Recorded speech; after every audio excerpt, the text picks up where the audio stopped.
कार्यक्रम में समारोह में उपस्थित उत्तर प्रदेश सरकार में मंत्रिमंडल के मेरे सहयोगी, पिछड़ा वर्ग एवं दिव्यांगजन सशक्तिकरण विभाग के मंत्री श्री नरेंद्र कश्यप जी, समाज कल्याण विभाग के राज्य मंत्री श्री संजीव कुमार गौड़ जी,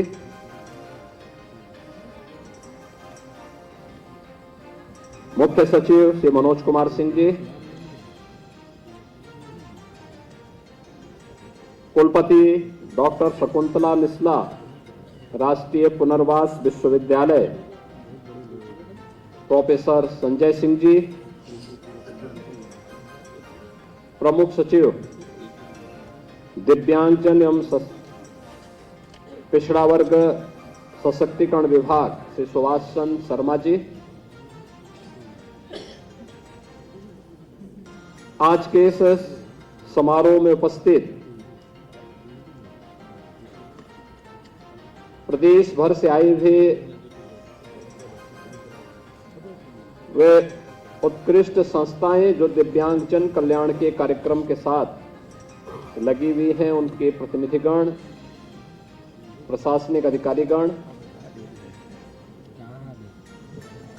और जिन्हें यहां सम्मानित किया गया, दिव्यांगजन सशक्तिकरण विभाग और विभिन्न संगठनों और संस्थाओं से जुड़े हुए हमारे सभी दिव्यांगजन और पिछड़ा वर्ग कल्याण विभाग से जुड़े हुए हमारे सभी छात्र छात्राएं और उपस्थित बहनों और भाइयों, मैं सबसे पहले आज विश्व दिव्यांग दिवस के अवसर पर आप सभी का राज्य शासन की ओर से हृदय से अभिनंदन करता हूं।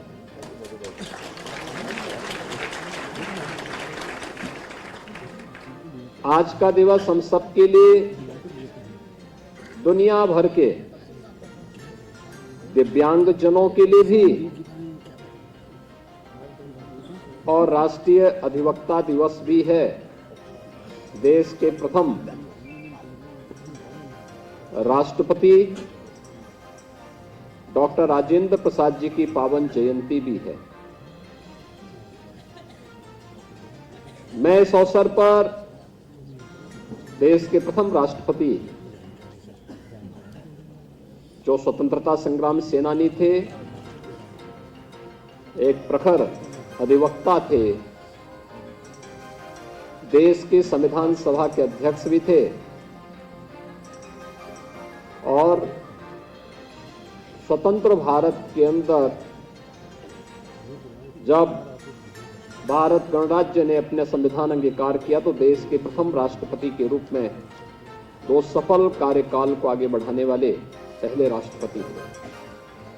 आज उनकी स्मृतियों को विनम्र नमन करते हुए अपनी श्रद्धांजलि भी देता हूं और आप सभी राज्य भर के दिव्यांगजनों का, पिछड़ा वर्ग कल्याण से जुड़े हुए अपने सभी छात्र छात्राओं का हृदय से अभिनंदन करते हुए उन्हें इस दिवस की बधाई देता हूं। हम सब जानते हैं कि दिव्यांगता एक शारीरिक कम मानसिक स्थिति मानी जाती है और आदरणीय प्रधानमंत्री जी ने यह शब्द देकर के उनकी भावनाओं को सम्मान देकर के उन्हें गरिमामय पूर्ण तरीके से जीवन में हर क्षेत्र में आगे बढ़ने के लिए एक नई प्रेरणा प्रदान की। हमारे दिव्यांगजनों को जब भी अवसर मिला तो प्रधानमंत्री जी के द्वारा दिया गया यह शब्द उसकी पुष्टि किया है। याद करिए भारत के उपनिषदों के ज्ञाता उस ऋषि को अष्टवक्र के रूप में जिन्हें हर सनातन धर्मावलंबी स्मरण करता है। याद करिए, भगवान श्री कृष्ण पर लिखी गई किसी रचना में क्या महाकवि सूरदास के बगैर वो पूरी हो सकती है क्या? याद करिए, दुनिया के अंदर के उस भौतिक विज्ञानी का जो स्टीफन हॉकिंग के नाम पर जिन्होंने ब्रह्मांड की थ्योरी को दुनिया के सामने प्रस्तुत किया, और याद करिए इस समय देश के अंदर अपनी दिव्य वाणी से समाज को एक नई दिशा देने वाले जगत गुरु रामानंदाचार्य स्वामी रामभद्राचार्य जी का, यानी ऐसे अनेक उदाहरण हमारे सामने हैं जिन्हें मंच मिला, थोड़ा समाज का प्रोत्साहन और संबल मिला, उन्होंने अपनी प्रतिभा का लाभ देश को दिया है, दुनिया को दिया है, मानवता को दिया है। किसी से कम नहीं, यह साबित किया है। और विश्व दिव्यांग दिवस इसी दृष्टिकोण को अपनाने के लिए समाज को एक नई प्रेरणा प्रदान करने का माध्यम है। यह हमारा सौभाग्य है कि राज्य के अंदर आज के समय में 2 दिव्यांग विश्वविद्यालय हैं। डॉक्टर शकुंतला मिश्रा राष्ट्रीय पुनर्वास विश्वविद्यालय लखनऊ में और जगतगुरु रामभद्राचार्य विश्वविद्यालय चित्रकूट में, दोनों राज्य सरकार के द्वारा अनुदानित हैं, राज्य सरकार के द्वारा संचालित हैं। हमारे राज्य के अंदर अलग अलग क्षेत्रों में कहीं दृष्टिबाधित के लिए है, कहीं पे मूक बधिर बच्चों के लिए है, कहीं पे अन्य बच्चों के लिए भी इस प्रकार के कॉलेजेस संचालित हैं। लेकिन मेरा यह मानना है कि इनकी संख्या को बढ़ाने की आवश्यकता है। इनमें प्रशिक्षित शिक्षक हो, उन्हें अच्छा मानदेय मिले, अच्छी सुविधाएं मिले, इनके लिए अच्छा प्रशिक्षण हो, तकनीक से उन्हें कैसे भरपूर सक्षम बनाया जाए, इस पर और कार्य किए जाने की आवश्यकता है, जिससे हमारे दिव्यांग जनों की पूरी प्रतिभा का लाभ समाज भी ले सके, देश भी ले सके और दुनिया भी ले सके। और उसी दृष्टि से आज का एक कार्यक्रम यहां पर किया गया है, जिसमें 19 महानुभावों को राज्य स्तरीय पुरस्कार से सम्मानित किया गया है। 46 मेधावी छात्रों को यहां पर आज उन्हें सम्मान प्रदान किया गया है। आप सोचिए, इनमें से जो भी छात्र है वह अपनी परीक्षा में 90%, 75 से 90% तक अंक प्राप्त किया है। उन्होंने कुछ नयापन किया है। और आपने देखा होगा, कार्यक्रम के शुरुआत में ही जो स्वागत गीत उन दिव्यांगजन बालिकाओं के द्वारा सुनाया जा रहा था, कितनी मधुर थी, कितनी मिठास थी उस गीत में ही। यानी ये उनकी प्रतिभा को प्रदर्शित करता है। इतनी बड़ी संख्या में सभागार भरा पड़ा है। मैं भौचक था कि जब हम लोग यहां पे कार्यक्रम चल रहा था, सामान्यतः अन्य लोग होते, हो हल्ला सुनता, सब कुछ हो रहा था, होता भी है भाई, 2 लोग होंगे, 4 लोग होंगे, 10 लोग होंगे, बैठे होंगे, आपस में थोड़ा बातचीत कर लेते हैं और उसके कारण पूरा सभागार फिर प्रभावित होने लगता है। मैं देख रहा था, कार्यक्रम चल रहा था, ये सभी बच्चे एक दूसरे से बात भी कर रहे थे, इशारा में सब काम उनका चल रहा था, लेकिन कहीं हो हल्ला भी नहीं था। ये चीजें दिखाती हैं कि कैसे समाज की व्यवस्था चुपचाप की जानी चाहिए, और ये दिखाता है कि कार्यक्रम के लिए अगर चुपचाप तैयारी करेंगे तो रिजल्ट आपकी प्रतिभा को स्वयं प्रदर्शित कर देगा, और यह कार्यक्रम आज उसका प्रमाण है। एक कार्यक्रम आज उसका प्रमाण है। 40 दिव्यांग जनों को सहायक उपकरण का वितरण हुआ है। इस कार्यक्रम के आने के पहले मैंने बाहर उन बच्चों को सहायक उपकरण वितरित किए थे, और 324 दिव्यांग विद्यार्थियों को हमने टैबलेट आज भी वितरित किए हैं। कुछ को यहां पे दिए हैं, कुछ को वहां पे उपलब्ध हो गए हैं। और इस अवसर पर हम लोगों ने 2,53,211 पिछड़ा वर्ग से जुड़े हुए छात्र छात्राओं को 54,38,00,000 की छात्रवृत्ति उनके खाते में डीबीटी के माध्यम से भी यहां पर सीधे उनके अकाउंट में भेजी है। आप सोचिए, 2,53,211 बच्चों को ये स्कॉलरशिप आज मिल गई है, यानी समय के पहले। ये सारा कार्य विभाग के द्वारा किया गया है, और 28 युवाओं को जो पिछड़ा वर्ग से जुड़े हुए हैं उन्हें कंप्यूटर प्रशिक्षण का प्रमाण पत्र भी आज यहां पर उपलब्ध हुआ है। यानी कार्य करने की इच्छा शक्ति होनी चाहिए। बाधा फंड नहीं है। सरकार पैसा देना चाहती है, सरकार संस्थान खोलना चाहती है, लेकिन उस पर समयबद्ध निर्णय लेकर के हमें तेजी के साथ आगे बढ़ना होगा, और उस बढ़ने का ही परिणाम है। याद करिए, जब हम लोग 2017 में आए थे तो केवल 7 से 8 लाख दिव्यांगजनों को पेंशन मिलती थी प्रदेश में, और वह भी 300 रुपया, 300 रुपया। और उसमें भी वो 6 महीने का एक बार आता था, तो उसमें से आधा पैसा बाबू खा जाता था। हम लोग आए, हम लोगों ने कहा कि पैसा उसके खाते में जाना चाहिए, सीधे पैसा। अगर मोदी जी ने उसके लिए पैसा भेजा है, राज्य सरकार पैसा दे रही, तो पैसा उसके खाते में, लाभार्थी के खाते में जाना चाहिए। और हम लोगों ने 300 से बढ़ाकर के इस राशि को 1,000 रुपया किया। आज मुझे बताते हुए प्रसन्नता है, 11 लाख दिव्यांगजन, 11 लाख दिव्यांगजन प्रदेश के अंदर 12,000 रुपये सालाना पेंशन की सुविधा का लाभ प्राप्त कर रहे हैं हर वर्ष, और पैसा उनके अकाउंट में सीधे जाता है, बीच का मध्यस्थ गायब।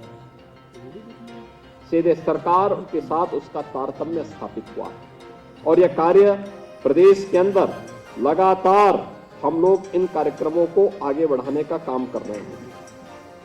इसके साथ ही कुष्ठावस्था पेंशन, हमारे पूर्व राज्यपाल श्री राम नाईक जी की प्रेरणा से हम लोगों ने 3,000 रुपये महीना हर कुष्ठ पीड़ित व्यक्ति के परिवार को हम लोग ये राशि उपलब्ध करवाते हैं। और साथ साथ ये भी तय किया गया कि इन परिवारों को एक एक आवास मुख्यमंत्री आवास योजना या प्रधानमंत्री आवास योजना में देंगे। इस सिचुएशन के लक्ष्य को प्राप्त करने की दिशा में सरकार के द्वारा बढ़ाया गया कदम, और लगातार इस पर कार्य हो रहा है। इसके अलावा अन्य तमाम प्रकार के कार्यक्रम प्रदेश के अंदर संचालित हो रहे हैं, जिसमें चाहे वह केंद्र की हो या राज्य की हो। इसमें दिव्यांगजन के लिए 4% राजकीय सेवाओं में आरक्षण की व्यवस्था भी की गई है, यानी उतने दिव्यांगजन जाएंगे। हमारे यहाँ तो आईएएस भी है दिया है, वो यानी दिव्यांगजन आईएएस भी है। अलग अलग पदों पर हैं, शिक्षक तो हैं ही, समाज सेवा के अलग अलग क्षेत्रों में उनके द्वारा कार्य किया जा रहा है। हमारे वाराणसी से विधायक हैं श्री सौरभ श्रीवास्तव जी, इन्होंने मुझे रामचंद्र गुप्ता जी के बारे में बताया, कानपुर देहात के। कैसा वो व्यक्ति स्वावलंबन और आत्मनिर्भर, दिव्यांग होने के बावजूद स्वावलंबन और आत्मनिर्भर का ही न केवल वह एक मॉडल है, बल्कि उन्होंने स्वयं अपने माध्यम से उन बच्चों के लिए एक बड़ा केंद्र संचालन के माध्यम से भी ये साबित किया है कि अगर इच्छा शक्ति होगी तो बड़े से बड़े कार्य किए जा सकते हैं। यानी ये सब किया जा सकता है और वह उन्होंने करके दिखाया है, वह कार्य लगातार हो रहा है। इसके साथ ही प्रदेश सरकार ने अन्य तमाम क्षेत्रों में उन लोगों के लिए भी कार्य प्रारंभ किए हैं, जिसके माध्यम से हम लोग इस समय उन कार्यक्रमों को आगे बढ़ा रहे हैं।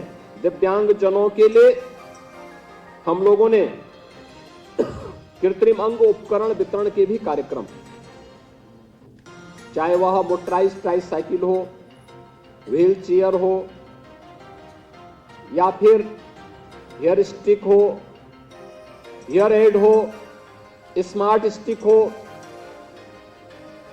या फिर जो हमारे मूक बधिर बच्चे हैं उनके कॉन्क्लियर ट्रांस इम्प्लांट के लिए, सर्जरी के लिए 6 लाख रुपए का अनुदान देने का हो, ये सब हम लोग यहां से उपलब्ध करवाने का काम कर रहे हैं।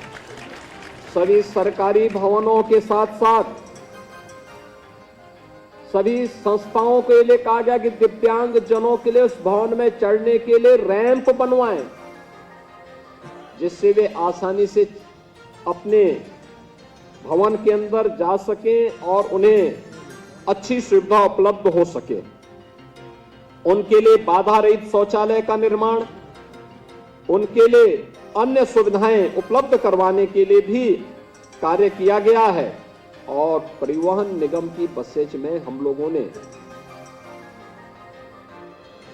उनको निःशुल्क यात्रा के लिए भी 40 करोड़ रुपए की व्यवस्था की है, जिससे वे परिवहन निगम की बसेज में फ्री में यात्रा कर सकें। यह सुविधा भी उपलब्ध करवाई गई है।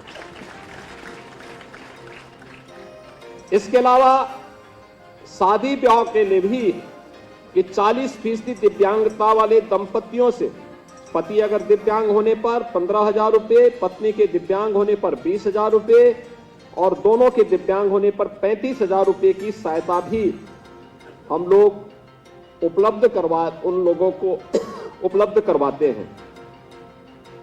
दुकान संचालन के लिए भी अनुदान की राशि उपलब्ध करवाई जा रही है। यानी निर्माण के लिए 20,000 रुपये, दुकान गुमटी या हाथ का ठेला संचालन के लिए 10,000 रुपये की धनराशि उन्हें प्रदान की जाती है।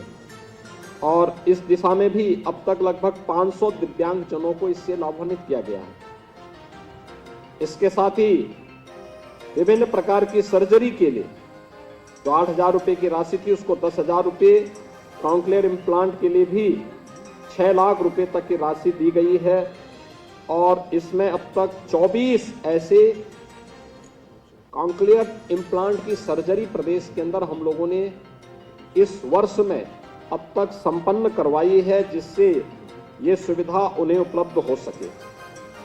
प्रदेश के अंदर तमाम ऐसी संस्थाओं को संचालन करने के लिए भी सरकार मदद कर रही है, चाहे वह प्री प्राइमरी से लेकर के बचपन डे केयर सेंटर्स की स्थापना का है, चाहे वह प्रदेश के अंदर मानसिक मंदित आश्रय गृह और स्वप्रशिक्षण केंद्र की स्थापना का है, जिसमें मेरठ, बरेली और गोरखपुर में ये संचालित हैं।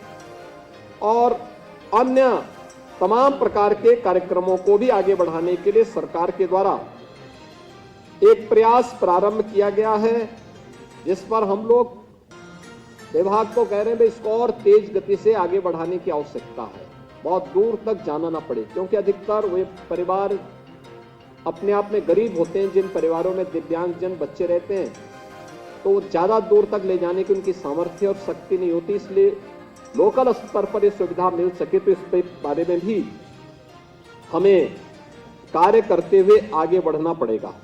इसके अलावा अन्य तमाम प्रकार के कार्यक्रम, दिव्यांगजनों की प्रतिभा और ऊर्जा क्या है, इसका सबसे अच्छा उदाहरण था अभी पेरिस ओलंपिक का। पैरा ओलंपिक में क्या शानदार प्रदर्शन था हमारे दिव्यांगजन खिलाड़ियों का, क्या प्रदर्शन उन्होंने किया था। यानी मेडल की झड़ी लगवा दी थी।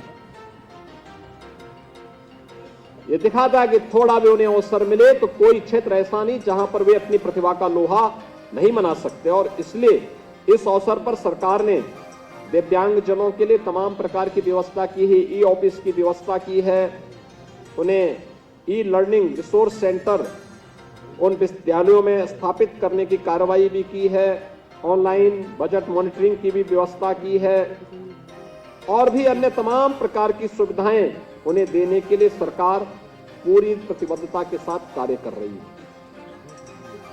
दूसरी ओर पिछड़ा वर्ग कल्याण विभाग से जुड़े हुए भी तमाम ऐसे कार्यक्रम हैं जिस पर सरकार ने पूरी प्रतिबद्धता के साथ आगे बढ़ाया।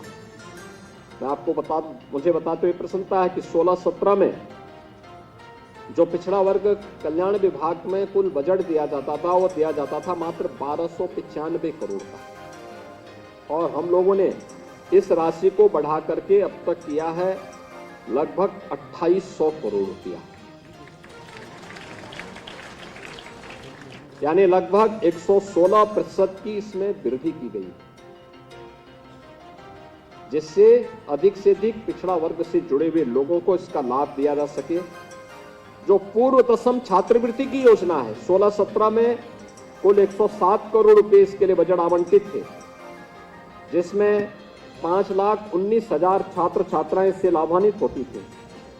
हम लोगों ने इस राशि को बढ़ा करके 160 करोड़ 16 लाख किया है और इसमें अब 7,58,000 छात्र छात्राएं इस योजना का लाभ ले रही हैं। ऐसे ही जितने भी छात्र छात्राएं, हमने 24-25 में एक और संशोधन किया है कि अब पिछड़ा वर्ग से जुड़े हुए जितने भी पात्र छात्र हैं उन सभी छात्र छात्राओं को हम पेंशन छात्रवृत्ति उपलब्ध कराएंगे, और इसके लिए 300 करोड़ रुपए की व्यवस्था की है, जिसका अभी हम लोगों ने 2,53,211 छात्रों को इस सुविधा से लाभान्वित किया है। मैं उन सबको बधाई देता हूं जो पहली बार छात्रवृत्ति पिछड़ा वर्ग कल्याण से जुड़े हुए छात्र उपलब्ध प्राप्त कर रहे हैं। ऐसे ही दसमोत्तर छात्रवृत्ति का है, इसमें 16-17 में यहां पर उस समय कुल 983 करोड़ रुपए की लागत से 13,64,000 बच्चे इस योजना का लाभ प्राप्त करते थे, और उसमें दसमोत्तर छात्रवृत्ति केवल 11,13,000 छात्रों को शुल्क प्रतिपूर्ति का लाभ दिया जाता था। आज हम लोग इसमें 2,070 करोड़ रुपए से हम लोगों ने 19,80,000 छात्र छात्राओं को दसमोत्तर छात्रवृत्ति और शुल्क प्रतिपूर्ति का लाभ आज ये उपलब्ध करवाया जा रहा है। 16-17 की तुलना में अगर आप देखेंगे तो आज 1100 करोड़ रुपए अतिरिक्त हम लोग दसमोत्तर दसमोत्तर छात्रों को छात्रवृत्ति और शुल्क प्रतिपूर्ति का लाभ दे रहे हैं, जिसमें 7 लाख अतिरिक्त बच्चे लाभान्वित हो रहे हैं। यानी इसी प्रकार से अनुदान की राशि को अगर आप देखेंगे तो 16-17 में कुल 14,155 करोड़ रुपए की लागत से 141 करोड़ रुपए की लागत से 70,000 बेटियों को लाभ प्राप्त हो पाया था, और इस समय 200 करोड़ रुपए की लागत से 1 लाख बेटियों को इसके माध्यम से लाभान्वित किया जा रहा है। कंप्यूटर प्रशिक्षण का काम भी इसमें काफी बढ़ोतरी की गई है। हर स्तर पर, चाहे वह दिव्यांगजन कल्याण विभाग हो, चाहे वह पिछड़ा वर्ग विभाग हो, इन सब के माध्यम से समाज के हर तबके के लिए सरकार कार्य कर रही है।